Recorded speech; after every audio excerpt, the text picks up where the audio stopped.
अस्सलामु अलैकुम वरहमतुल्लाहि वबरकातुहू। मैं हूं आपका भाई हाफिज़ समी और आप देख रहे हैं हमारा यूट्यूब चैनल अल हाफिज़ कंस्ट्रक्शन व्लॉग्स। आज हम बात करेंगे छतों के पलस्तर के हवाले से कि छतों को पलस्तर किस तरीके से किया जाए और छतों को पलस्तर करते वक्त किन किन बुनियादी चीज़ों का ख्याल रखा जाए। तो अगर आप हमारे चैनल पर पहली बार तशरीफ़ लाए हैं तो हम आपको वेलकम करते हैं। चैनल को सब्सक्राइब कर दें और साथ में बेल के आइकन भी दबा दें ताकि हमारी हर आने वाली नई वीडियो आप तक आसानी पहुंचती रहे। सबसे पहली बात यह है कि छतों के पलस्तर का कवाजा, इसमें 100% एहतियात की जाए कि छतों के लिए जब हम पलस्तर करें तो के लिए जब हम कवाजा करें तो उसके कवाजे को सही तरीके से मजबूत तरीके से बांध दिया जाए ताकि कल कलाम को लेबर को किसी किस्म के नुकसानात का सामना न करना पड़े। एक नुकसानदेह चीज़ ये होती है कि जब कवाजा हमारा सही तरीके से नहीं होता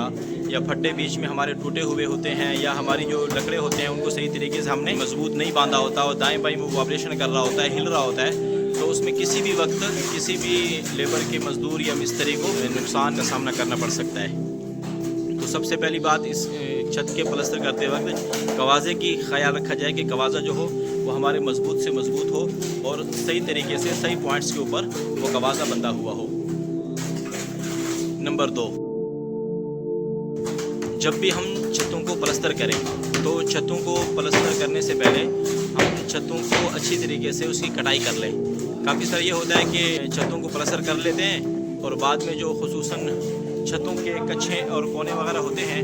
उनको फिर बाद में हम कटाई कर रहे होते हैं और बाद में उनकी सफाई कर रहे होते हैं और बाद में उनकी झड़ाई कर रहे होते हैं, जो पलस्तर को भी नुकसान पहुंचता है और बाद में वो सही तरीके से कटाई हो भी नहीं सकती। और इसलिए जितनी भी हमारी छत के अंदर कटाई है, जो अजाफी कटाई से मुराद जिसमें अजाफी कंक्रीट बार निकली हुई है, दाईं बाईं तरफ से लटकी हुई है, उनको सही तरीके से कटाई किया जाए और जगह जगह शर्टिंग वाली तार जो है वो निकली हुई होती है वो कटाई की जाए, पत्तियाँ निकली हुई होती हैं वो कटाई की जाएँ और उसके बाद छतों को सही तरीके से जो है वो तराई की जाए। अगर हम छतों को सही तरीके से तराई नहीं करेंगे और वैसे उस छतों के ऊपर हम पलस्तर कर डालेंगे तो वो क्या होगा कि जगह जगह से हमारा पलस्तर जो है वो क्रैक हो जाएगा और कुछ दिन के बाद जो है वो झड़ना शुरू हो जाता है, भुरना शुरू हो जाता है। तो कोशिश करें कि छतों को अच्छी तरीके से सही तरीके से पानी लगाएँ। और पहले भी मैं बात कर चुका हूँ, साहब का वीडियो के अंदर भी मैं बात करते रहता हूँ कि पानी का इस्तेमाल जो है वो हम मीठे पानी का इस्तेमाल करें। कभी भी पलस्तर के काम के अंदर, चुनाई के काम के अंदर, बिल्डिंग के किसी भी काम के अंदर हम खारे पानी का इस्तेमाल खुदारा न करें। खारे पानी के काफ़ी सारे नुकसान आते हैं, उसके मुतालिक मेरी वीडियो यूट्यूब पर पोस्ट हो चुकी है, उसकी भी तफसील से देखिएगा। तो मीठे पानी का इस्तेमाल करें और खारे पानी के नुकसानात उसकी तफसीली वीडियो भी हमारी उस पर यूट्यूब चैनल पे पोस्ट की हुई है, तो साथ ही जाके उसका मुआयना करें।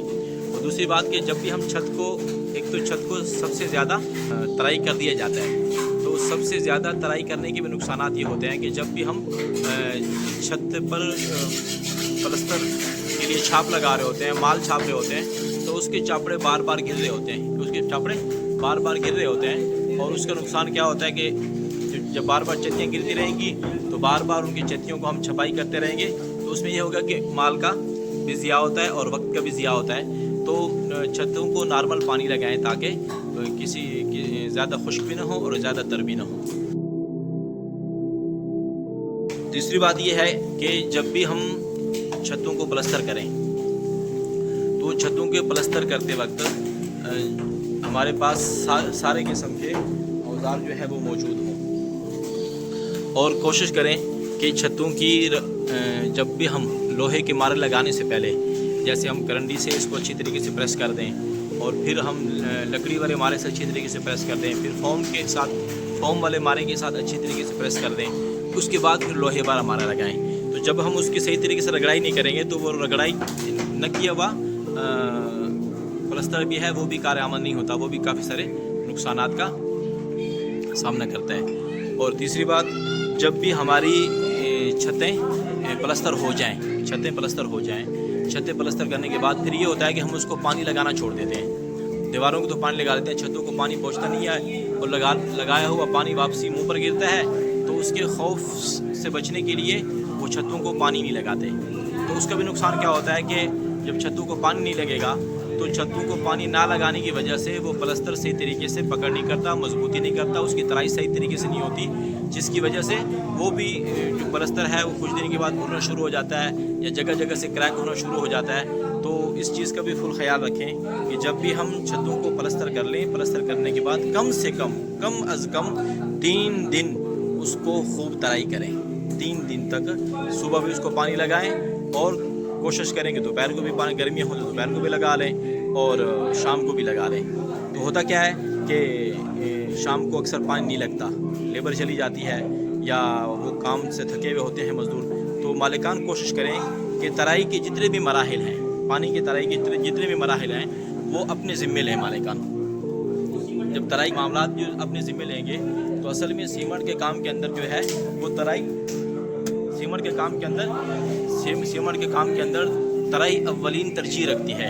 اگر ہم کام کو صحیح طریقے سے ترائی نہیں کریں گے، دیواروں کو، چھتوں کو، تو ہمارا کام جو ہے وہ کسی قسم سے کار آمد نہیں ہوتا۔ تو بہرحال پانی لگانا بھی ضروری ہے۔ تو آج کا ہمارا ٹاپک یہیں تک تھا۔